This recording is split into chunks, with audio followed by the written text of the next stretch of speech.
بسم الله الرحمن الرحيم الحمد لله نحمده ونستعينه ونستغفره ونعوذ بالله من شرور أنفسنا ومن سيئات أعمالنا من يهده الله فلا مضل له ومن يضلل فلا هادي له وأشهد أن لا إله إلا الله وحده لا شريك له وأشهد أن محمدا عبده ورسوله أما بعد فإن أحسن الكلام كلام الله وخير الهدى هدى محمد صلى الله عليه وسلم وإن شر الأمور محدثاتها وكل محدثة بدعة وكل بدعة ضلالة وكل ضلالة في النار.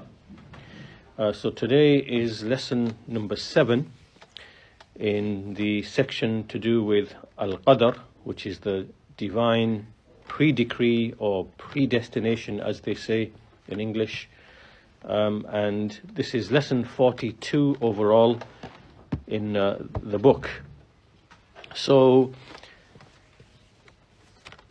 in the previous lesson, we discussed a number of issues. These issues, so just to step back a little bit, we first of all established that Al-Qadr is Allah's prior knowledge of all things. And from that knowledge, there are other steps, which is everything to occur being written down, and then at the point when a thing is decreed to happen, Allah Azza wa Jal, He wills it to happen, and then it comes to be by way of the material causes and effects with which Allah has created His creation. Right? So just to make sure that we start with Allah's ilm, Allah's knowledge, then there's kitabah. These two are before the thing decreed. Then there is Allah's will and Allah's creative power. Right? So we discussed that at the beginning, the first few lessons. So on the basis of that, we then looked at the issue of the causes and their effects. Right? So the causes and their effects, meaning the way that Allah's creation, how it functions, how it operates, the material, the physical causes and their effects, and that we believe in the causes and their effects. We believe that things have properties, everything has a property, chemicals, minerals, substances, they all have particular properties. And on the one hand, we believe that the effects are caused by the properties, and on the other hand, we believe that Allah placed those properties in things and He is the ultimate cause. To Him belongs the ultimate power. And there's no conflict, there's no contradiction between saying, for example, that when you drink water, the water quenches your thirst because it has that property. Right? There's no conflict between that and between saying that this is by Allah's decree, this is by Allah's determination. Right? This is by Allah's determination of things, because He put the property in the water. Just because we affirm this power or this property in the water doesn't mean that we've now stripped the attribute of power from Allah. There's no conflict between these two things. Right? If we say power has the water has the power to quench your thirst, fire has the power to burn. When we say these things and we attribute power to these things, it doesn't mean that we've now divested Allah Azza wa Jal of His attribute of power. Because this is what some people do say that. They make a mistake and they say that. Like the Ash'aris, right? So that's on the one hand. And on the other hand, we are not like the materialists, the atheists, the naturalists, those who say that we can explain everything through the properties of things. Right? So since we know the mechanics and the mechanisms as to how things happen in creation, in biology, in chemistry, in physics, and we know the mechanics of all of that, we therefore do not need to explain, we don't need a creator. And this is false, because causes and their effects and the way that they've been tied together, there has to be one who who placed those causes and their effects. Just like a very simple example, an engine, the mechanics of an engine, how it functions. Just because you know how the engine functions and you can explain how it's all working, does not mean that the engine wasn't the product of a creator or an engineer, right? Doesn't follow. Just because you know the mechanics of how things are working. In the same way, just because you know the mechanics of how the creation functions, whether at the large scale or the small scale, does not mean it doesn't have a creator who gave everything its particular properties, right? So we established, therefore, after that things have properties. Allah put the properties in those things, right? And we neither, we don't say that things only happen because of the properties of things, nor do we say, well, actually, no, we can't give things properties, because it would mean that we are attributing power to other than Allah, right? That's, both of these are incorrect. From this point, once we establish this point, and upon this, obviously, this means that we as Muslims, we are encouraged to study Allah's creation, to learn the properties of things, and to investigate and to exploit and use what we understand for the benefit of mankind, right? So this is something that we encourage to do. So from this second point now, we are making a bridge to man, right? To man himself, and applying the same thing to man, right? So, for example, we have a rock. We say that the rock is made of a certain mineral and some metal, so it has the property of hardness, and Allah put the property in there. And so Allah put it in there. The rock has the property. When we throw the rock at the window, it's the hardness of the rock and the momentum that caused the window to break, right? And Allah is the one who decreed all of that. But here we are speaking about something which is inanimate. It has no life. It has no choice. It has no will, right? So when we move from inanimate things, where the discussion is quite simple and straightforward, we are now going to move to, let's look at the human, right? So as humans, we can think, we can choose, we can speak, we can reflect, we can act, we can do all these things. So is there, so the point being that the discussion is exactly the same, right? So just like we say that the rock and all its properties are from the will and decree of Allah, from the will and the creative power of Allah, when we come to man and we see man as one who can speak and think and reflect and choose to act, choose not to act, all of his properties, they have been put in him and given to him by Allah subhanahu wa ta'ala, right? Which means it's exactly the same. That whenever a person wills to do something, that's only been possible through the will of Allah, right? Because Allah gave him the property of having a will. And whenever someone performs an action or does something, he is still under the creative power of Allah, because Allah is the one who gave him that power and that property. Just like Allah put the power of quenching thirst in water, the power to burn within fire, and so on and so forth. It's exactly the same discussion. There's no difference.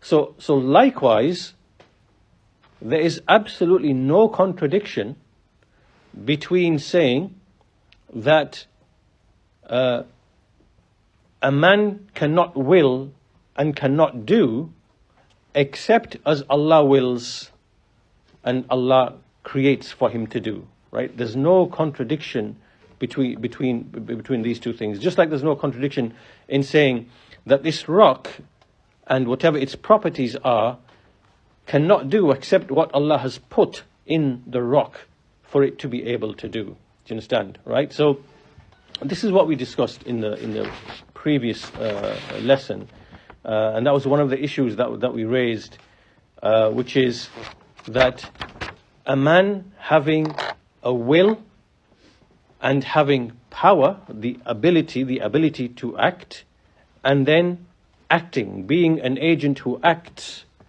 this does not clash or contradict the Qadr, meaning Allah's determination of all things, and not Allah's prior knowledge of all things. Like, there's no contradiction between these two things.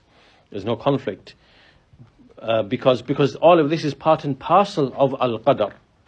Right? So this is an important thing to grasp and understand. That was the issue, one of the issues that we looked at in the previous lesson. And then the second issue that we looked at was the issue of evil. Right? The issue of evil, good and evil. How can we explain evil within Allah's creation, and can evil be attributed? Can it be ascribed to Allah? So we discussed that issue in the previous lesson, and we made a distinction. We said we have to make a distinction between the thing that Allah decrees, this being an action of His, and then the thing decreed, which is obviously the thing decreed in Arabic, it's al-qada and al-maqdi. So it's a very subtle distinction, and we gave like a number of examples to illustrate that. For example, if Allah created hunger, right, in Allah's action of creating hunger or death or disease or poverty, in His action of creating and decreeing, it's wisdom. It's wisdom. And there is some good and benefit in it. Even though, from our point of view, when we experience these things, there is harm and evil for us. Right? So, although there is evil in what is created, and evil arises within creation, in the action of Allah in creating that, His act is not evil, right? That's not an evil act.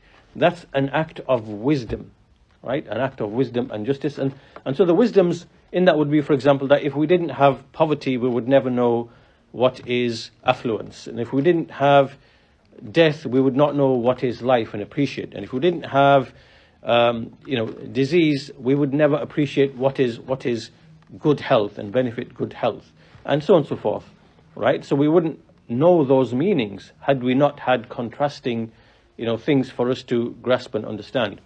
So in Allah's act of creating those things, there is wisdom and goodness. So evil is not attributed to Allah, even though within what Allah created, evil can arise and evil can occur, right? So He is the creator of good and of evil, but evil is not actually attributed to any of His actions, and nor in His act of decreeing, right? So we discussed that issue as well in the previous lesson. And this now brings us to the third issue then. So this is now we start getting into like the arguments to do with predestination, right? And where basically we come to the issue of free will, and can a person be held accountable, held responsible for his deeds? And is it right for a person to actually use al-qadr as an argument to justify his actions? Right, so today's lesson, this was a recap of what we've done previously. So today's lesson number 7, starts from this point. The Shaykh, rahimahullah, he says, فَإِنْ قَالَ قَائِلٌ, if a person was to say, أَفَلَا يَصِحُّ عَلَى هَذَا التَّقْدِيرِ أَنْ يَحْتَجَّ بِالْقَدَرِ مَنْ خَالَفَ الشَّرْعِ. So the Shaykh says, now a question can arise. Someone could say that everything that's been explained up until this point, everything that we've discussed now, can a person not use the argument of al-qadr, the argument of predestination, and say, well, okay, if there is predestination, then can I not use that as an argument if I oppose the legislation? Meaning, if I oppose the commands and prohibitions of Allah. So if I drink, for example, if I fornicate, for example, if I steal, for example, if I murder, for example, well, that's Allah's decree. That's predestination. So am I not justified by way of the decree in opposing the legislation, right? So obviously this is like the big issue, and we're going to discuss the answer to this question through three lines of evidence. First of all, the Quran, then the prophetic Sunnah, the Hadith, and then thirdly, arguments of reason and intellect. And then we will look at some kind of doubts and misconceptions that follow on from that, right? So that's what's going to be in today's lesson. So the Shaykh says, فَالْجَوَابِ, the answer to this is أن الاحتجاج بالقدر على مخالفة الشرع لا يصح كما دل على ذلك الكتاب والسنة والنظر. He says, as for using predestination or the divine decree as an argument to justify opposition to the legislation, this is not correct, it's not valid, as has been indicated by the book of Allah, the Quran, by the Sunnah, the prophetic traditions, and another, which is observation or reason or intellect. So then he's going to go through each of the arguments, right? So as for the first, أما الكتاب, so this is looking at a proof directly from the Quran. فَمِنْ أَدِلَّتِهِ قَوْلُهُ تَعَالَى, from the evidences is the statement of Allah, سَيَقُولُ الَّذِينَ أَشْرَكُوا لَوْ شَاءَ اللَّهُ مَا أَشْرَكْنَا وَلَا آبَاؤُنَا وَلَا حَرَّمْنَا مِنْ شَيْءٍ. So this is something that was actually said by the polytheists, the pagans, and their statement is mentioned in the Quran.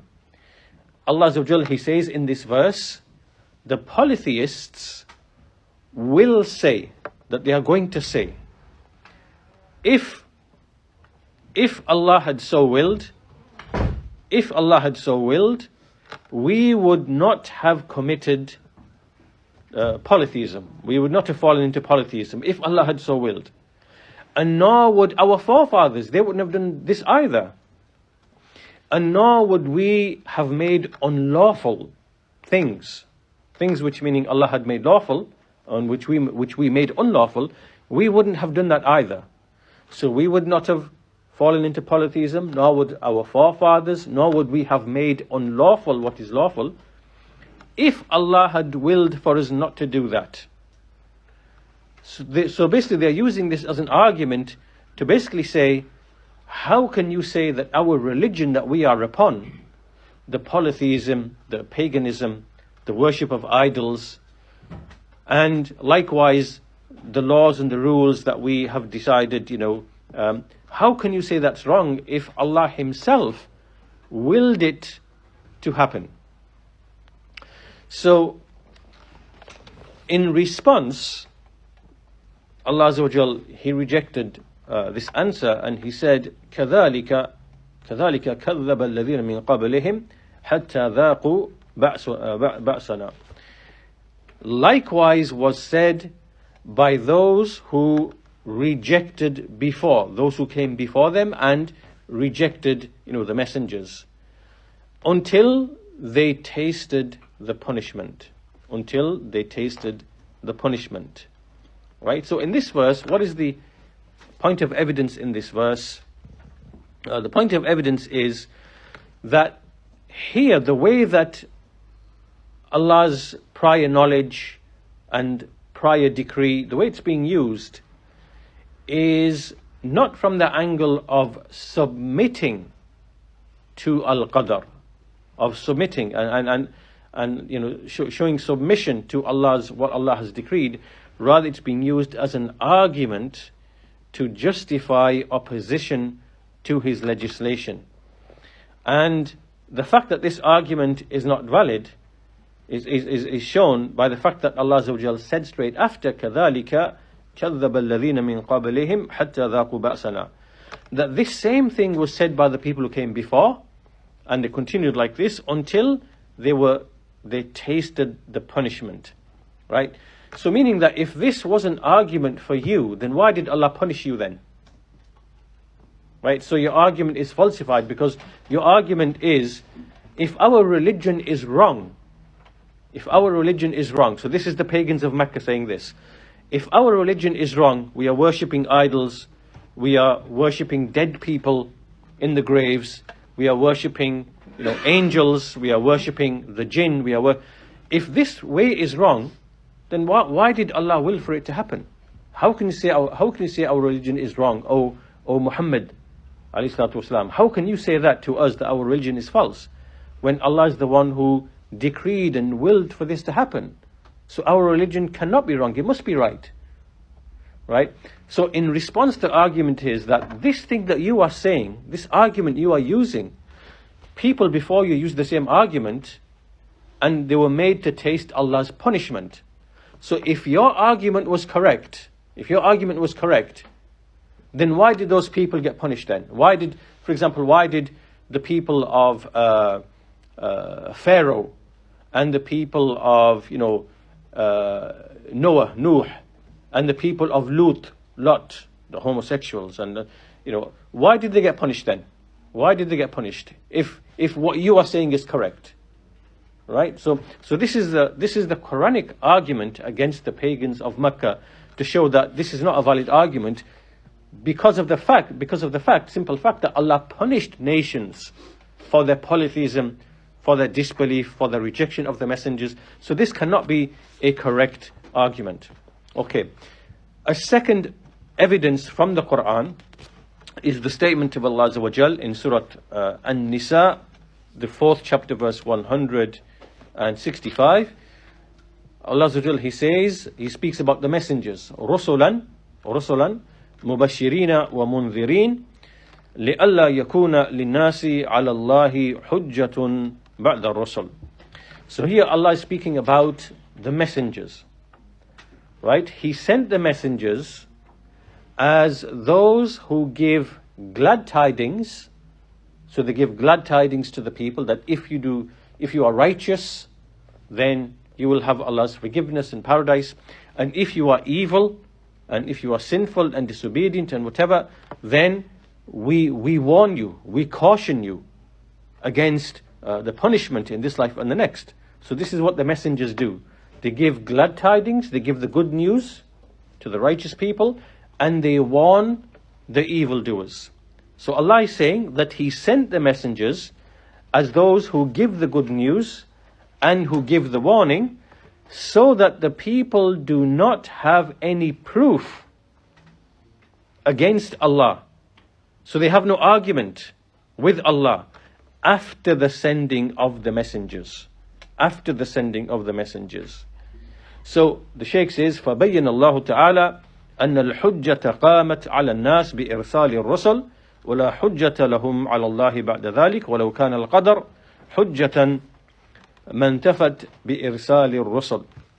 So he says, so here in this verse it's become clear that Allah Azza wa Jal has established the proof against mankind by sending the messengers.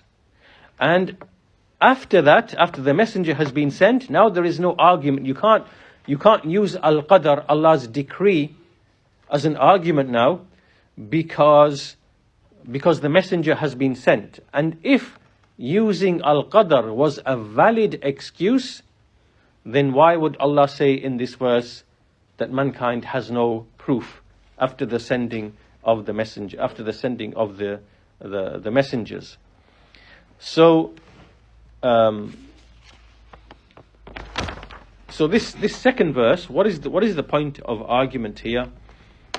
The point of argument here is that Allah sent the prophets and messengers, they made clear the path, and Allah explicitly stated in the verse that He sent the messengers so that mankind would not have any excuse after the messengers were sent. So the messengers were sent and they said, this is the path of good, this is the path of righteousness, this is the path of paradise, and this is the path of evil, this is the path of corruption, this is the path towards hellfire. So they've conveyed that and made that clear to you now. Right? And once the messenger's been sent and made that clear to you, now the excuse has been cut off. You can't now use any argument of pre-decree and it was determined for me and this, whatever, because the guidance has been basically conveyed to you. If it was a valid argument, then Allah would not say that in the Quran, لِأَلَّا يَكُونَ لِلنَّاسِ حُجَّةٌ بَعْدَ الرُّسُلِ. Allah would not say that, right? That so that there would be no proof left for mankind, after the sending of the messengers. Okay. Now, so these are two evidences from the Quran. Before we look at evidences from the Sunnah, there's just a couple of issues here that the Shaykh mentions, which is, if someone was to say, if we can also say to the sinful person who says, for example, well, look, it's decreed upon me that, I drink and I gamble and I do not perform my obligations. It's decreed upon me. And so we say to him, well, how did you come to this knowledge that Allah had decreed upon you? Like, how do you actually know that? How do you know what's in the decree of Allah? How did you come to know what's going to happen? And how do you actually know that this is from the decree of Allah?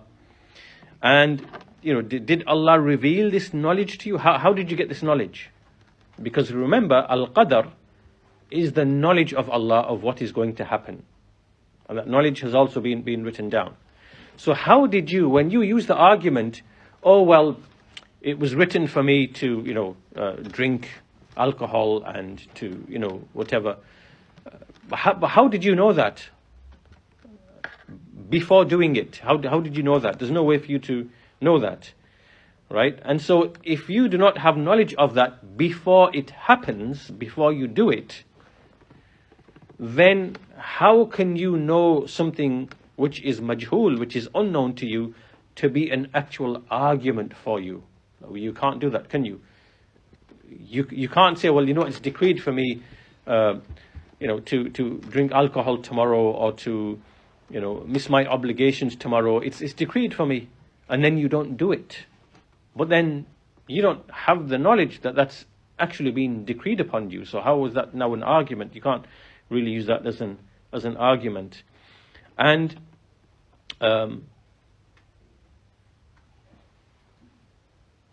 so in a like fashion, you could equally say, oh, tomorrow it's decreed for me to be a righteous person.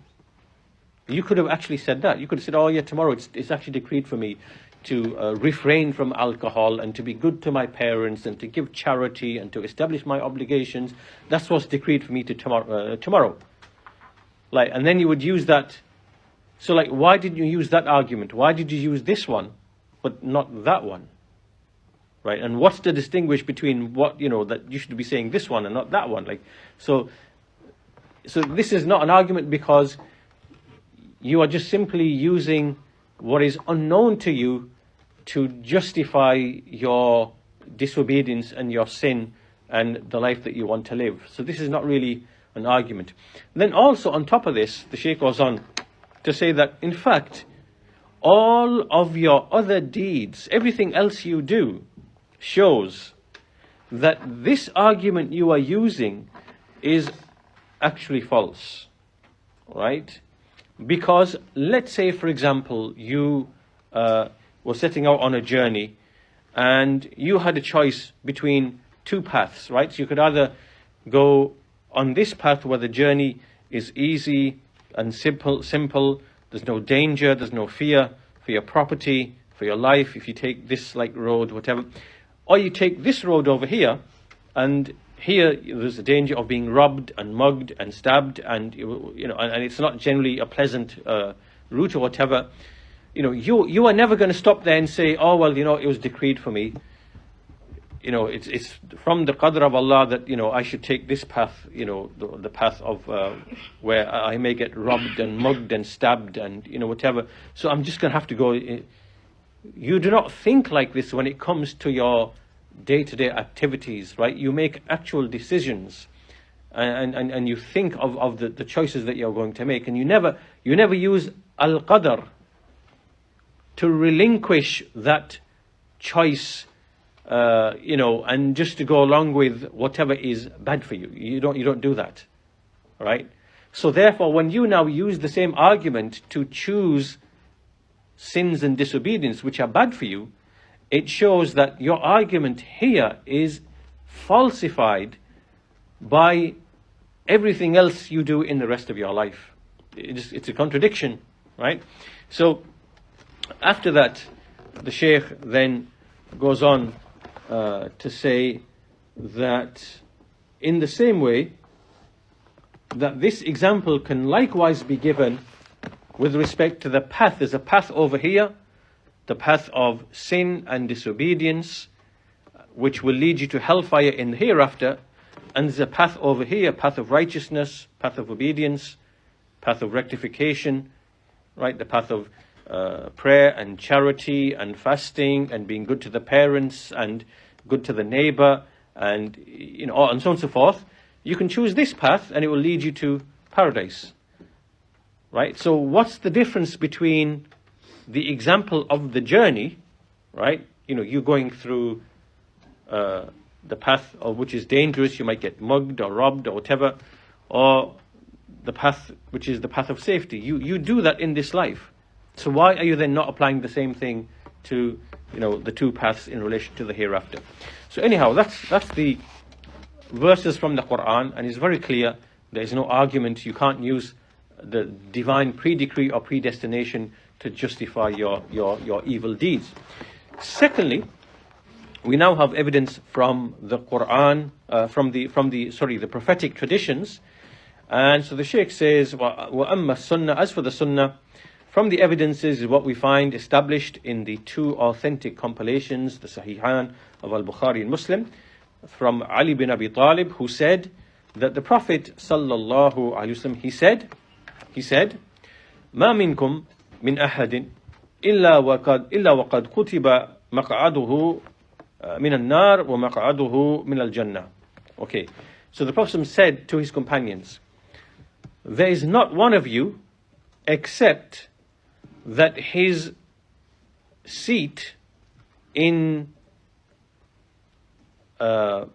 hellfire has already been written, and his seat in paradise has already been written. Right?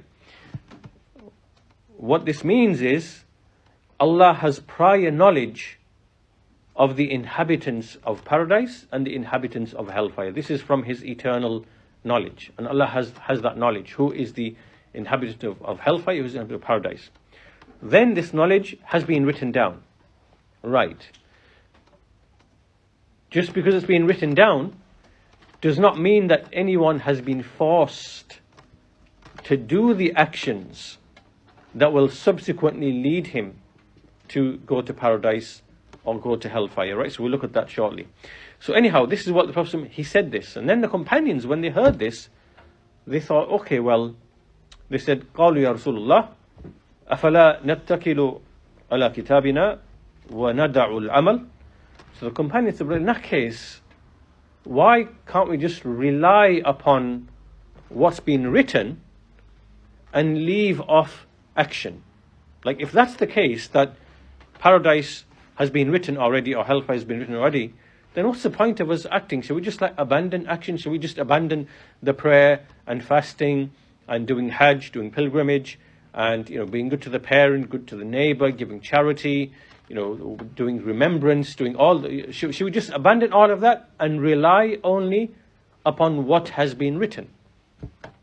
So the Prophet ﷺ, he said to them, i'malu, he said, work deeds, do deeds. فَكُلٌّ مُيَسَّرٌ لِمَا خُلِقَ لَهُ. Because every person it will be facilitated for him, it will be made easy for him to do that for which he was created, to do what he was created for. As for the one who is from the people of happiness, meaning of paradise, then the deeds of the people of happiness will be facilitated for him. And as for the one who is from the people of wretchedness, meaning the people of hellfire, then the deeds of the people of hellfire will be facilitated for him. Right? Then the Messenger of Allah, he mentioned a passage from the Quran. And in this passage, which is in Surah Al-Layl, towards the end of the Quran, فَأَمَّا مَنْ أَعْطَى وَاتَّقَى وَصَدَّقَ بِالْحُسْنَى فَسَنُيَسِّرُهُ لِلْيُسْرَى وَأَمَّا مَنْ بَخِلَ وَاسْتَغْنَى وَكَذَّبَ بِالْحُسْنَى فَسَنُيَسِّرُهُ لِلْعُسْرَى. So Allah said, as for the one who gave in charity and who feared, meaning feared Allah, and he believed in, meaning paradise and the hereafter, then we shall make easy for him the path of easiness. We shall make it easy for him. And as for the one who was stingy, meaning he didn't give in charity, and he considered himself to be self-sufficient, and he disbelieved, meaning in the hereafter, paradise and so on and so forth, then we shall make easy for him, we shall make easy for him, like the path of, like the difficulty, and difficult for him to do the righteous deeds. So what do we take from this this hadith, this tradition? So the Shaykh goes on to explain that this is like, for example, if a person says, if Allah has decreed for me to have a son, then what's the point in me getting married?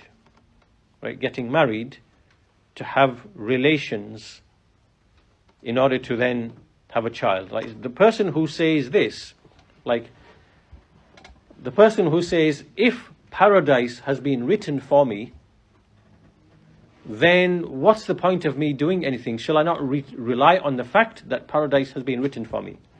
This would be the same as saying that if it has been decreed for me to have a son, to have a child, then what's the point in me getting married? Then it's going to happen anyway.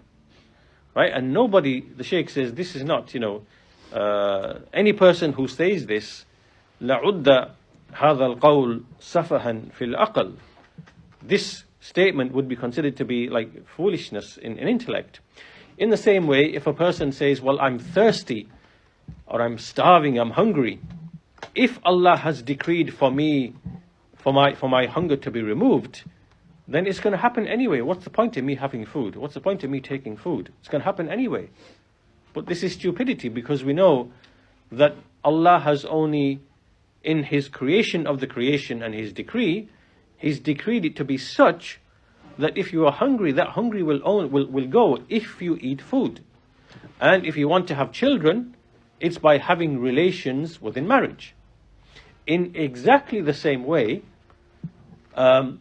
just as, for example, if you are hungry and Allah has decreed, and it's in His prior knowledge that your hunger will be removed at a specific point in time, and that's in Allah's knowledge, then that hunger being removed will only be because you will eat food. So you will eat food and your hunger will be gone, right? Because He took the means. In exactly the same way here, when the Messenger said that there's not one of you except your place in paradise or hellfire has already been written, that's because it's in Allah's prior knowledge, right? So a person will only get to paradise by doing the deeds of paradise, and a person will only enter hellfire by doing the deeds of hellfire. And so each person, it will be facilitated for him to do exactly that, right? And that's based upon the person who seeks guidance and wants guidance. Allah will make it easy for him, right? The one who believes in the hereafter, the one who seeks the hereafter, Allah will make it easy for him to do deeds of righteousness. And as for the one who doesn't believe in the hereafter and doesn't do the deeds, then it will be made hard for him to basically to enter into paradise. So the point being that this should now be very clear, because just because it is in Allah's knowledge that at some point you will be hungry and your hunger will be removed, Like for example, you will go to sleep tonight. In the morning, you will wake up and you'll feel hungry. You will feel whatever, or thirsty even, right? And so that's in Allah's knowledge. That's going to happen, and it's written down as well.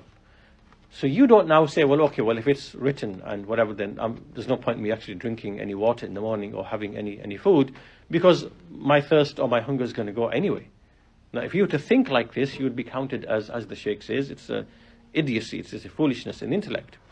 So in the same way, just because it is in Allah's knowledge that these people here are in paradise and these people there are in hellfire, it doesn't mean that you say, well, okay, if that's in Allah's knowledge and it's written down, then obviously there's no point in me praying and fasting and doing righteous deeds, because it's going to happen anyway. But no, it's not. Right? You only enter paradise through the ways and means which have been legislated for that to happen. And so what this means is that you don't rely upon the decree, al-Qadr, that Allah has decreed things.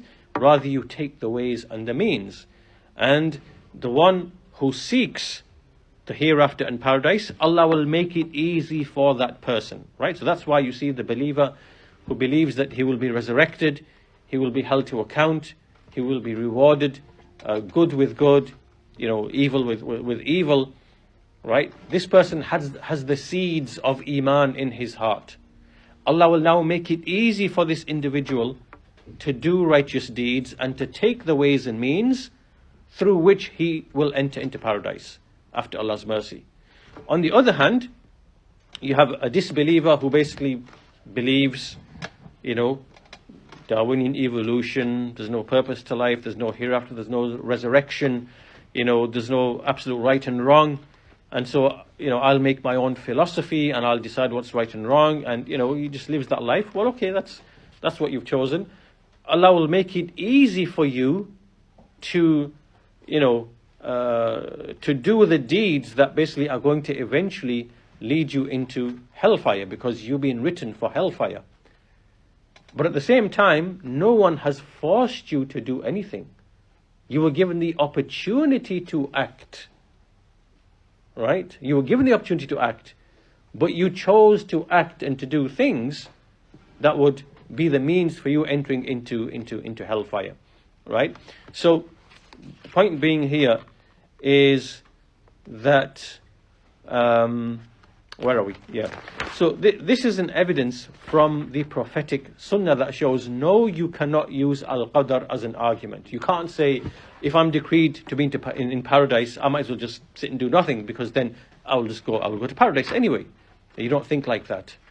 Right? So that hadith is a clear proof, because the Messenger said, rather you should work, do deeds, because everything will be made easy for the person to whatever his destination is.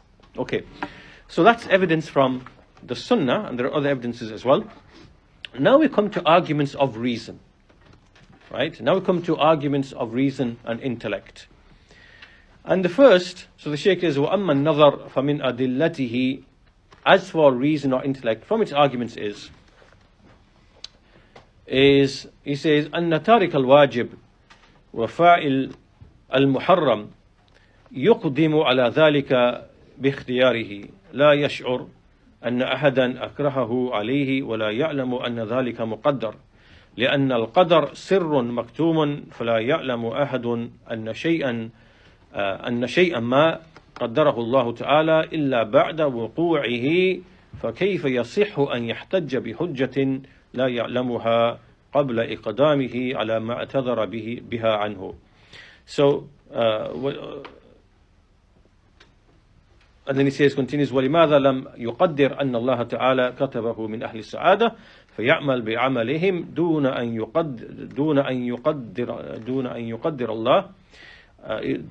يقدر أن الله كتبه من أهل الشقاوة ويعمل بعملهم. So this first line of reasoning is actually what we mentioned earlier on. It's basically that, okay, the person who commits what is unlawful, or he avoids an obligation that he's supposed to do, he did this by his choice. And he knows that no one actually forced him to do anything. So if you took a cigarette, or if you sniffed some drugs, or if you drank some alcohol, or if you stole someone's, car or something, you know full well that no one really forced you to do that. You did that from your own free will to do that. And you can't say, well, okay, I know that it was in Allah's decree for me to do that, that's why I did it, because who gave you that knowledge? Like, how did you know the secret of Allah? Because Al-Qadr is the sir maktoum, is like a hidden secret. No one knows what is from Al-Qadr until after it occurs. So how did you come to know this secret, how did you come to know it? Because what Allah has decreed is only known after it occurs, that it was decreed to occur. So how are you then able to use that as an argument when you don't even know, before you proceed to drinking the alcohol or doing whatever it is that you're doing, that this is what's been written upon you? How did you know that? You didn't know that, so you can't use an excuse. And then likewise,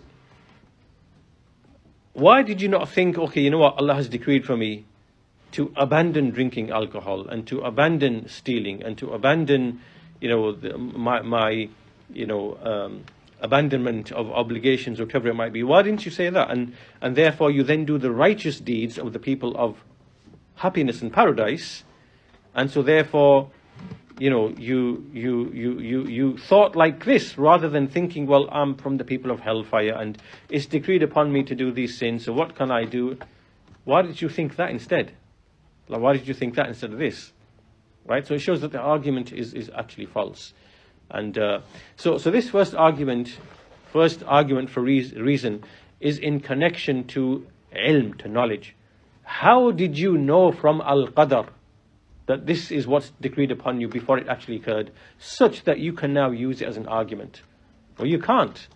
Because equally you could have said, oh, you know what, it's decreed upon me that I will be righteous, and I will, do the righteous deeds, I will abandon the evil deeds. Well, you could have equally as well have said that, because you are ignorant of what the actual decree of Allah is.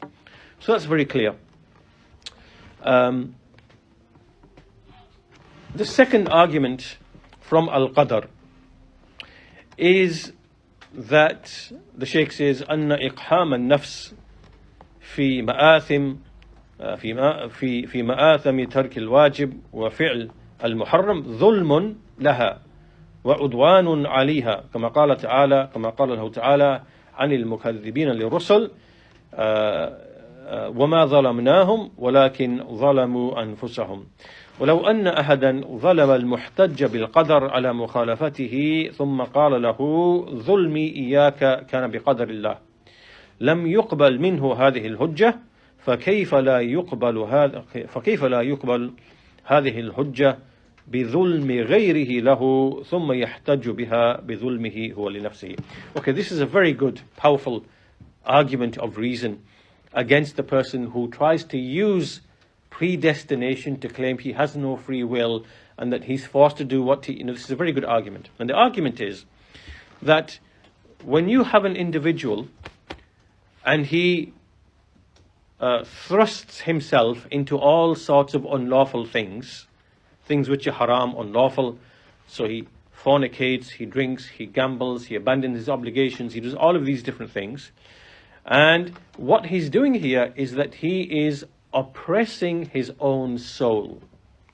Right? This is because when a person sins, he is committing oppression against himself. Right? A person can commit oppression against himself. Right? So this is dhulm of oneself. Just like, for example, Allah says in the Quran about the people of disbelief, we did not oppress them. وَمَا ظَلَمْنَاهُمْ, we did not oppress them. وَلَكِنْ ظَلَمُوا أَنفُسَهُمْ, but they wronged themselves. They brought ruin and wrong upon themselves. Right, so just think of this situation first. A sinful person is wronging himself. He's doing dhulm to himself. Okay. Now, the person who uses Al-Qadr as an argument, meaning the one who says, oh, it's written upon me to drink and take drugs and to steal and to have illicit relationships. It's written upon me to do that. What can I do? It's in the decree of Allah. Now, if you were to come to this person and someone was to oppress this individual, so for example, you could go, if someone was using this argument, you could go to him and give him a backhand this way and punch him in the stomach, and then drag him by the hair to his house, smash his door down, smash his windows, put acid on his car, and do everything whatever possible. And you would say to him, you know what, this was by the decree of Allah. All of this was it was written for this to happen. And so you have no, obviously I'm sure you're going to be happy that with the decree of Allah, just like you're happy with committing sins and, but he would never accept this. He would never say, so, if you have to give him a slap, he would say, oh yes, the decree of Allah. And you punch him in the stomach, oh yes, the decree of Allah. And you smash his door down, oh yes.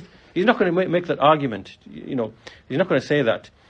And he would want justice, right? He would take action against you, he'd report it to the police, he'd, get compensation, whatever it might be. He would never ever accept this argument if you were to actually oppress him, right? So the argument being, how can you use as an argument to justify your oppression of your own soul, while at the same time you would never accept someone else oppressing you?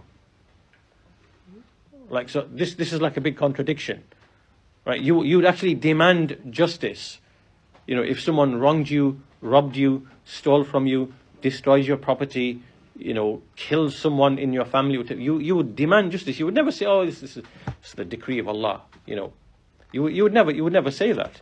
And this shows that this argument is foolish. And in fact, while we are on this topic, and I think I might have raised it previously as well, this is where we also look at the arguments of like the atheists as well, the atheists, the materialists. There was a clip of that's his name, yeah. There's a kind of actor comedian called Stephen Fry, right? You might have heard of him or whatever. I think that's his name, Stephen Fry. And there's an interview where he's being asked by somebody that if you were to meet God, so he's an atheist. He's an atheist. If you were to meet God, what would you say to him? So he goes, well, what I would say to God would be cancer in children, leukemia. Like basically what he's trying to say is like, how can you be a good God?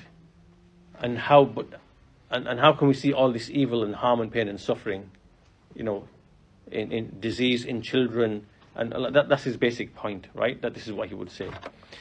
Now, obviously, this argument is an argument of emotion. This is an emotional argument, right? And it's a contradiction because this is actually an illegitimate thing for you to say, because in your mind there actually is no creator to begin with, right? So there is no God, there is no creator, there is no being. It's a figment of the imagination. It's been made up by people, right? So if that is what is factual reality, then this argument and raising this argument and using this line of reasoning is not possible for an atheist. You can't come along and say, well, there can't be a God because there's so much suffering, and how can be suffering alongside, this is evil, this must be an evil God, this must be a angry God, this must be this line of thought is not legitimate for you to raise and to start speaking like this, because it's only one of two things. Either subconsciously, in your subconscious mind and in your psyche or in your fitra, your natural disposition, there is an innate acknowledgement that there is a being behind this creation. And therefore, instinctively, you are trying to put the blame, right, as an emotional argument, right, upon this being. And you're doing it subconsciously. So really, deep down, you actually do believe in a creator or a being, right? Because instinctively, emotionally, and subconsciously, you are being led to put blame on a being, which means that there must be a being, right? It's either that, or you are mentally ill. You are mentally sick, because you are imagining, because in your mind something doesn't exist and is a figment of the imagination, and there is no creator because there's only evolution, but yet you want to pour anger and scorn and resentment against a being that doesn't actually exist. Right? So that means that this now is a mental issue. You need some help mentally. Instead, what you should be saying, what the atheist should be saying, is, well, since there's cosmic evolution and then there's biological Darwinian evolution, and since that explains everything that comes to be, inclusive of everything like war and exploitation, and, for example, when it comes to illness and disease, why is the disease? Well, it's because there are greedy capitalists, who basically cut corners, and they make pollution, and they create synthetics, and they put it in our food, and because of malnutrition on the one hand and toxicity on the other hand, these diseases arise and whatever. All of this is like part and parcel of the cosmic, geological, then biological evolution. It's all Darwinian. So what we should be saying, well, cancer is just it's part of survival of the fittest, and it's just Darwinian evolution. That's what you should be saying. That's what your answer should be. As an atheist, you shouldn't be trying to put the blame on what is to you an imaginary being that doesn't actually exist. Right? You can't be doing that, right? And likewise, if someone was to shoot you dead, that would just be, well, that's survival of the fittest. That's simple Darwinian evolution. I was dumb enough to be shot dead. So obviously I don't deserve to survive because obviously I wasn't smart enough to not be shot dead. Do you understand? So, there is no argument here along the lines of justice, because this is to do with justice, but also from the angle of evil as well. Like the atheist would bring this from the angle of evil. How can there be evil if there's a God? Why is there leukemia? Why in children? Why are children being trafficked and killed? And war and whatever. Well, that's just survival of the fittest, Darwinian evolution. That's all that is for you. For you, that's all that is. Why are you angry? What are you angry about? What do you want to get angry against? Molecules, against like the oxygen atom, and what do you want to be angry at? Because that's Darwinian evolution. Why are you trying to blame a God? So it doesn't make any sense. There's no rationality here for the atheist to use this type of argument. So that's really number 2. So we'll stop at this point because we've gone over our time. So we'll take this up in the next lesson, inshallah ta'ala. We're going to look at one more, and then we're going to look at some kind of counter arguments that come along. But I think we'll stop there for today, inshallah ta'ala, and we'll continue with that in the next lesson. Walhamdulillahi rabbil alameen. Wa sallallahu ala nabiyyina Muhammad wa ala alihi wa sahbihi ajma'in.